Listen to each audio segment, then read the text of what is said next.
اقبال جرم 9 جون 1938 سے میں نے باقاعدہ ایک ڈائری رکھنے کی طرح ڈالی۔ یہ روایتی روزنامچہ کی صورت میں نہ تھی، بلکہ میں نے اپنے خود ساختہ شارٹ ہینڈ مختصر نویسی میں ہر اس واقعہ یا احوال کو نوٹ کرنا شروع کر دیا جو میرے نزدیک کسی خاص اثر یا اہمیت کے حامل تھے۔ رفتہ رفتہ یہ میری عادت ثانیہ بن گئی۔ ایک روز میں نے اپنے ان کاغذات کا پلندہ ابن انشا کو دکھایا تو وہ بہت ہنسا۔ میری مختصر نویسی میں درج کی ہوئی کوئی بات تو اس کے پلے نہیں پڑی، لیکن یہ ضرور پوچھا کہ 9 جون کی تاریخ سے یہ ڈائری شروع کرنے میں کیا راز ہے۔ اس وقت تو میں نے اسے کچھ نہ بتایا، البتہ جو صاحب اس کتاب کا آخری باب چھوٹا منہ بڑی بات پڑھنے کا بوجھ برداشت کر لیں گے، ان پر اس تاریخ کی حقیقت از خود منکشف ہو جائے گی۔ کچھ عرصہ بعد ابن انشا ایک مہلک بیماری میں مبتلا ہو کر علاج کی غرض سے لندن چلا گیا۔ اس کی وفات سے 2-2.5 ماہ قبل میں اس سے ملنے لندن گیا۔ یہ ہماری آخری ملاقات تھی۔ ایک روز اچانک ابن انشا نے کسی قدر مزاحیہ انداز میں اپنی زندگی کا جائزہ لینا شروع کر دیا اور پھر سنجیدہ ہو کر کہنے لگا کہ اگر کسی ترکیب سے اسے دوبارہ دنیاوی زندگی مل جائے تو اس سے وہ کس طرح گزارنا چاہے گا۔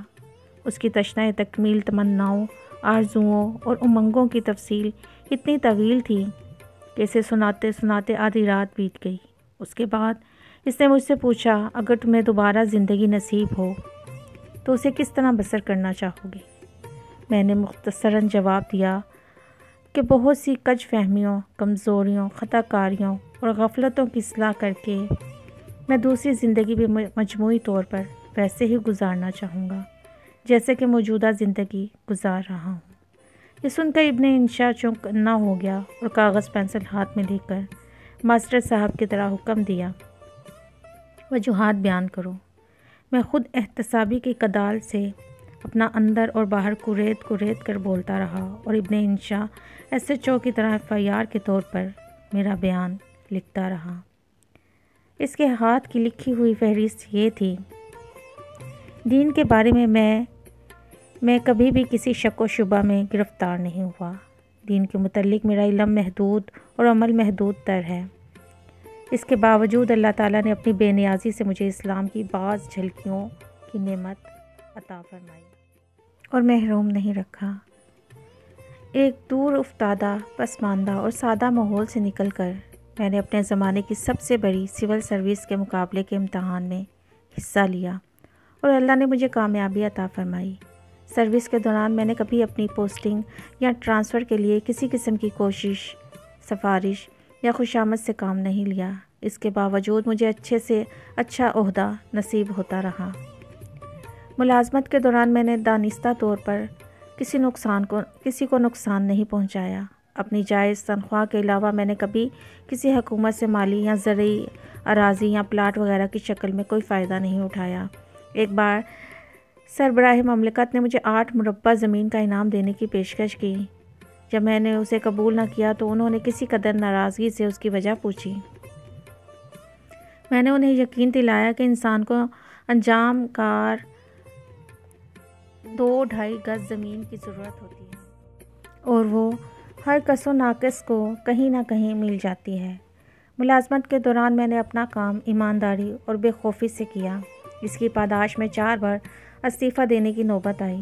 چوتھی بار بعد از خرابی بسیار منظور تو ہو گیا، لیکن میری پینشن اور پراویڈنٹ فنڈ غالباً سزا کے طور پر 3 برس تک رکے رہے۔ مجھے یہ تسلی ہے کہ مرزا اسد اللہ خان غالب جیسی عظیم ہستی کے ساتھ میری بس یہی ایک قدر مشترک ہے کہ دونوں کو اپنی اپنی پینشن کے حصول میں یکساں مشکلات کا سامنا کرنا پڑا۔ 2-3 برس خاصی تنگ دستی کا زمانہ تھا، لیکن خدا کا شکر ہے کسی انسان کے سامنے دست سوال دراز کرنے کی نوبت نہیں آئی۔ میں خود کسی کا دشمن نہیں ہوں اور نہ کسی کو اپنا دشمن ہی سمجھتا ہوں۔ پہلی بات تو یقینی ہے، دوسری تخمینی۔ دوسروں کے دل کا احوال تو فقط اللہ ہی جانتا ہے۔ انسان کے درمیان باہمی تعلقات میں وقتاً فوقتاً رنجشیں، کدورتیں، نفرتیں اور تنازع پیدا ہونا ایک فطرتی عمل ہے۔ میں ان کمزوریوں سے ہرگز مبرہ نہیں، لیکن میں نے رنجشوں، کدورتوں اور تنازعوں کو ہمیشہ عارضی اور دوستوں اور محبتوں کو ہمیشہ دائمی سمجھا ہے۔ میں اس بات پر یقین رکھتا ہوں کہ کسی کے پیٹھ پیچھے وہی بات کہی جائے جو اس کے منہ پر دہرائی جا سکے۔ اس کے اصول کو پوری طرح نبھا تو نہ سکا، لیکن کسی حد تک اس پر عمل کرنے کی توفیق نصیب ہوتی رہی۔ میں نے اپنے خلاف تنقید یا الزام تراشی کو برداشت کرنا سیکھا ہے، اس کے جواب میں تصدیق یا تردید کرنے سے بھی گریز کیا ہے۔ البتہ بجا یا بے جا تعریف سن کر دل خوش ہو جایا کرتا تھا۔ رفتہ رفتہ اس کمزوری پر قابو پانے کی کوشش جاری رکھی۔ اللہ کا شکر ہے کہ اب بندہ کے لیے مداح و وصف دونوں یکساں ہیں۔ میں کبھی فرسٹریٹ، مایوس یا بور نہیں ہوا۔ تنہائی کے احساس نے مجھے کبھی نہیں ستایا۔ میں اکیلے میں زیادہ خوش رہتا ہوں۔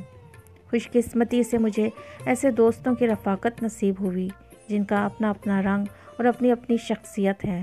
مثلاً ابن انشا، ممتاز مفتی، بانو قدسیہ، اشفاق احمد، واصف علی واصف صاحب، جمیل الدین علی، ریاض انور، ایثار رابی، مسعود کھدر پوش، ابن الحسن برنی، اعجاز بٹالوی، ایوب بخش اعوان وغیرہ۔ یہ سب اپنے اپنے میدان کے منفرد شہسوار ہیں۔ باہمی محبت، خلوص، احترام اور اعتماد کے علاوہ ہمارے درمیان اور کوئی خاص قدر مشترک یا مقصدیت نہیں۔ اس کے باوجود ہر زمانے میں ہمارے تعلقات میں نہ کوئی کجی آئی اور نہ کوئی کمی پیدا ہوئی۔ خاص طور پر ممتاز مفتی انتہائی ذکر الحس، ضدی، بے باک اور شدت اور حدت پسند تخلیق کار ہیں۔ کسی وجہ سے میری کوئی حرکت انہیں پسند آ گئی اور انہوں نے بیٹھے بٹھائے ایسی عقیدت کا روگ پال لیا کہ میرے چہرے پر مشک کافور سے مہکتی ہوئی حنائی داڑھی چسپاں کر کے میرے سر پر دستار فضیلت باندھی اور سبز پوشوں کا پر اسرار جامہ پہنا کر اپنی سدا بہار تحریروں کے دوش پر مجھے ایسی مسند پر لا بٹھایا جس کا میں اہل تھا نہ خواہش مند۔ اس عمل سے ان کو تو کوئی فائدہ نہ پہنچا، البتہ میرے لیے وہ ایک طرح کے مرشد کا کام دے گئے۔ ان کی وجہ سے میں صراط مستقیم پر ثابت قدم رہنے پر اور ابھی زیادہ مستعد ہو گیا تاکہ ممتاز مفتی کی عقیدت کے آپ کینوں کو ٹھیس نہ لگے۔